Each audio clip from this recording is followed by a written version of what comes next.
sanitation workers strike. And so our parade, and it's not one, doesn't have marching bands. It's 175,000 of our closest friends marching together on that day. And when I think about it, that was just almost a week ago. But what was really amazing is we had our Dream Week.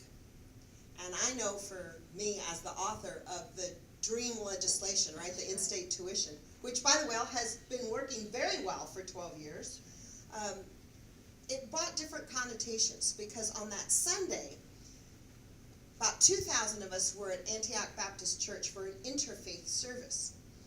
And it kind of looked like all of you. There was young people, there was those of us who were more mature, there were all ages, and there were all ethnicities and races and all faiths. I mean, they blew a Jewish shofar, and we had the elder in the Benai church do a prayer for peace, and it was Hindu, and it was Muslim imam, and our archbishop, and the Methodist bishop, and I mean, it was so powerful to see all of our faith leaders come together with a common, really, thread. And as I thought about maybe what you're doing, you're really answering what Dr. Martin Luther King said. And he said many, many prophetic things, that, stuff that is on walls and on monuments. But one of the things that always has struck me is he said the most persistent question that still needs to be answered is, what are you doing in service to others? What are you doing in service to others? You're doing it. You being here, you giving your time, you wanting to up your skills, you trying to find out, how do we do it better? How do we get people engaged and motivated with a common goal that we can get to a better Texas? And we can do this by organizing and by that political empowerment, and about how much their vote means to actually participate in something that we call this representative democracy. And so for me, seeing all you today, you're answering that question solidly, emphatically, enthusiastically. What are you doing in the service to others? That's what this is about.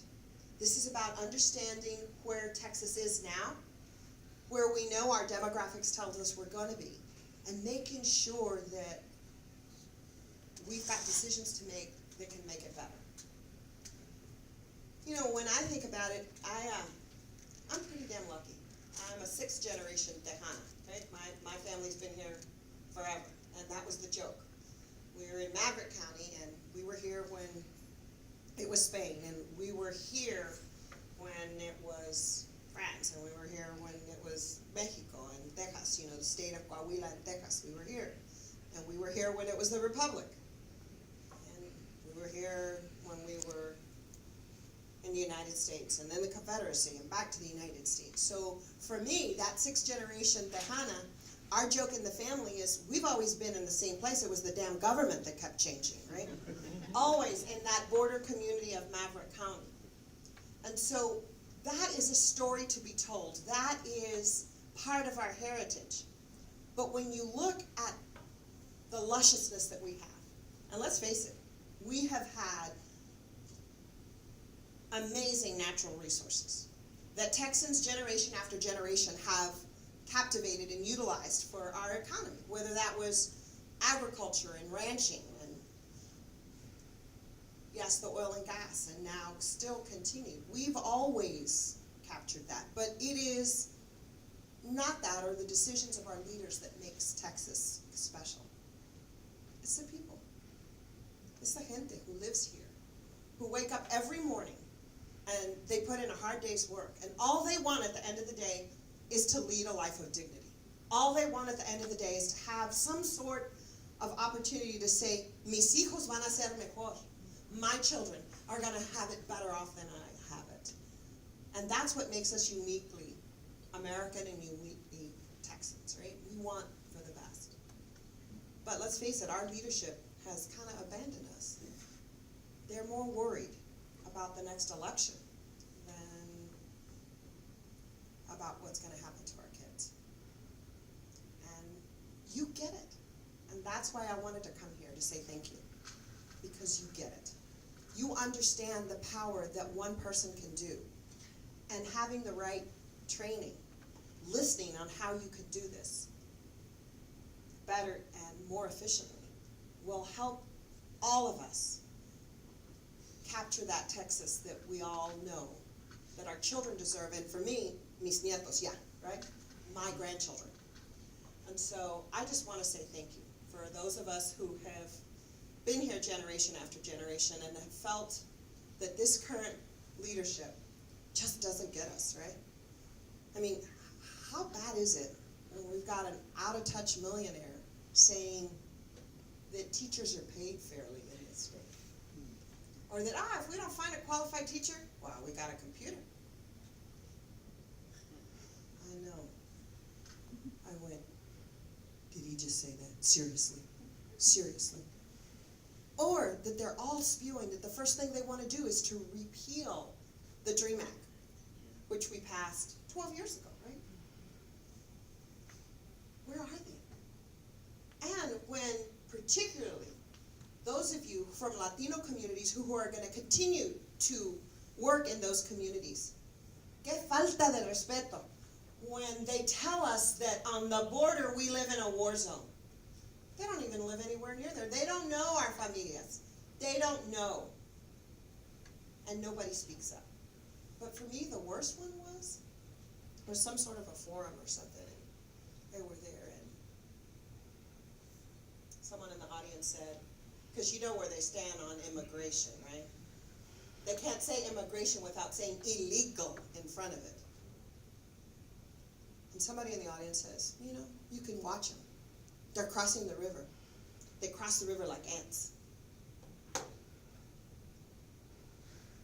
I thought, they didn't even speak up. They just called my grandmother an insect. They just called my grandmother an insect. And maybe your grandmother too. Or your tío. Or maybe even your mother or your father. They just called my family an insect. And nobody spoke out. The most beloved woman in our family, who only dedicated herself to her children and her grandchildren and her iglesia. That's it.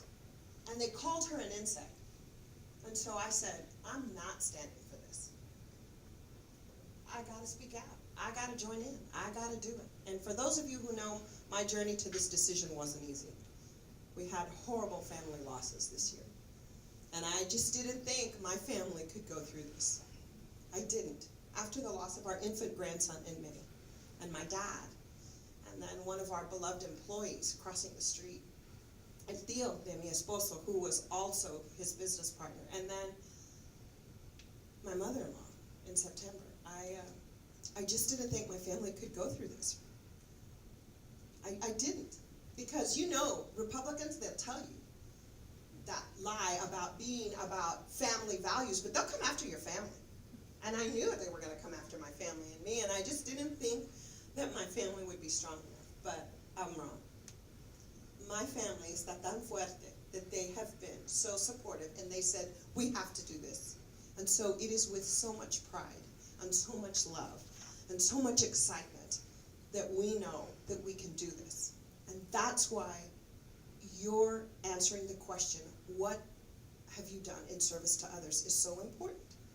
Because you're going to help us get and organize and work for those candidates in each of the areas of the state that are going to draw out the type of people who may feel that their voice has not been heard. The people that are ignored. And so I'm so thankful. I know many of you have already made sacrifices. And I can take of one in particular. When I did my announcement, Cristina, you were part of the group that were trying to get, and we made the decision so late, trying to get help from great folks at Battleground, Texas. They just kind of took over in the Texas Democratic Party because I had no infrastructure, right? I mean, I've been very lucky to be a state senator de San Antonio and be a legislator for 23 years, but I'd never tried a footprint outside my little comfort zone, right? And so I really called on people like Cristina to help put the logistics, put the stuff together, the announcement very quickly. And just like I returned to the Senate the day I had to bury my dad, because I thought if Wendy could see me, maybe she could get some strength, right? I hadn't planned on going. I thought maybe I'll do that. That's the strength that I saw from Cristina, because you lost your grandmother, and you came, and you did your work, and then you went with your family. So muchísimas gracias to put me and us at the same level as your family. So gracias, because I don't know if you knew that, but she absolutely. So, our potential is great. I mean, people get scared sometimes when they hear the demographics. You realize that there are 88,000 Latinos that turn 18 every month in the United States? It's not a question of if, it's just a question of when. But sometimes, I know that people in my community don't participate as much in the general election, okay? A lot of our communities, our Latino communities, the decisions are made in the primary, very much in the primary. And they really have not felt connected. And I don't buy this, that they don't care. And I can't stand the image. And you know, I've seen those political cartoons, like you've seen, right? When is the Hispanic sleeping giant gonna wake up, right? And it's that stupid cartoon of the guy with the sombrero and the serape. You know what I'm talking about? With, you know, kind of taking a nap. How disrespectful, right? That we're always for the siesta. I hate that picture. And so I don't think that it's that they don't think it matters or that they don't care, right? They care very much because they'll come out for their local school board elections and they come out for their local elections and they'll come out for the primaries when they know someone. But they're just disconnected because I know they care about their schools and their communities. They care about their families. But I'm telling you firsthand, when I go into the communities and when I say, you know, you need to vote. You need to. Ay, señora Leti, no me va a contar nada. Yo no veo nada. No me dicen nada. Right? And then let's face it, we've had some of our candidates and they come and they do rallies in our communities and they say things, you need to get your associates and your colleagues to go out and participate. We don't have associates and colleagues. We have vecinos y compadres y comadres, right? And so I can understand. So learning how you communicate and knowing our families, knowing what motivates us. And sometimes for me, and I've been a pharmacist for 33 years, I know that when I'm at the prescription counter and I'm trying to talk to Mrs. Rodriguez because she's not being compliant with her diabetes medication, and I know that, to figure out why she's not. And then figure out how to get her to take care of herself. And I know, Latinas, we call it, you know, I'm looking at you right now. And those of you who have Latina mothers, right? I call it the burnt tortilla syndrome. Who eats the burnt tortilla? You know exactly, right? I always wondered why we grow up and always the females love the tortillas tostaditos, right? We love the tortillas tostaditos. You know why? Because we give the ones that are perfect and fluffy and just, oh, they're so wonderful. We give them to our family. We give them to our children. We give them to our husbands, right? We give them to our abuelitos. And we eat that burnt tortilla. Because we've got this great cultural sentiment that nos aguantamos, right? We can withstand everything. Nos aguantamos. And que sea humilde. Right? It's a beautiful part of our culture, to be humble.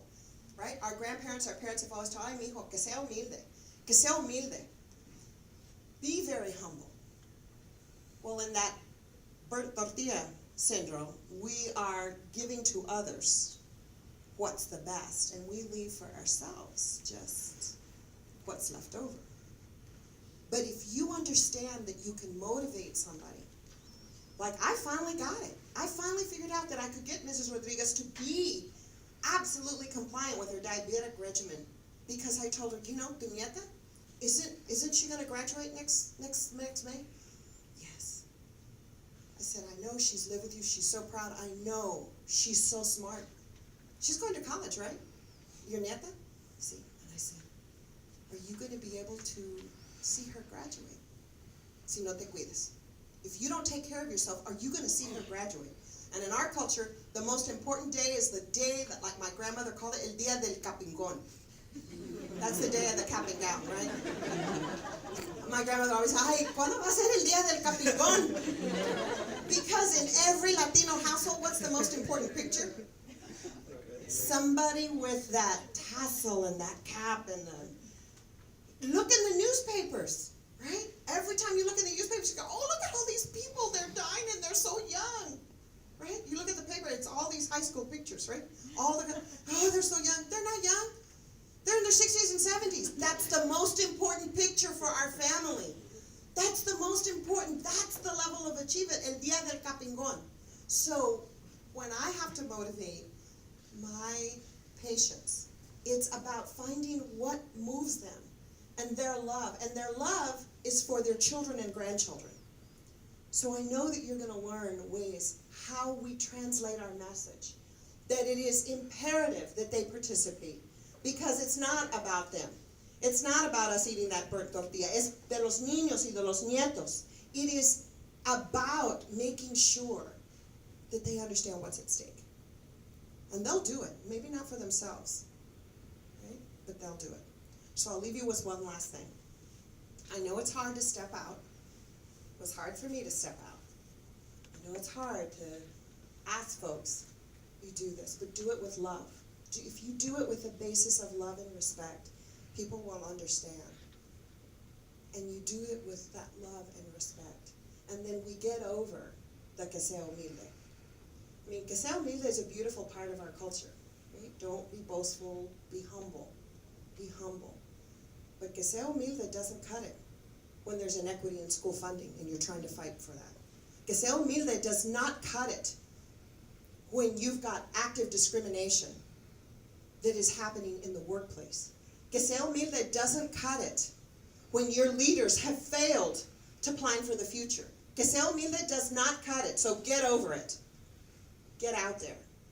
Come with love and respect, but understand that our families mean way too much for us to remain silent and puros humildes. Muchísimas gracias for what you do. I love each and every one of you. Muchísimas gracias for the work that you are going to do for us. Cristina, gracias. And all of you, thank you. My sweethearts who have always. And I want to apologize because tengo a Servando Esparza. And he's supposed to be here, but he's actually working today. So we're going to another thing. So I know that he's going to try. You know how excited he was to try to be in this. He kept telling me, I want to be, right? And he'd go, I want to be in this, I'm going to do this, I'm going to do this. And I said, absolutely, do it. So, but I'm sorry, he's holding my purse. You know how you can tell a male staffer? You know how you can tell, I'm sorry, Zedon, you know how you can tell a male staffer? All of the ladies there, sit down, all the ladies, they'll carry it, like a purse. My guy staffers, this is like a football. Muchísimas gracias. Y'all have fun and keep up the work. Gracias.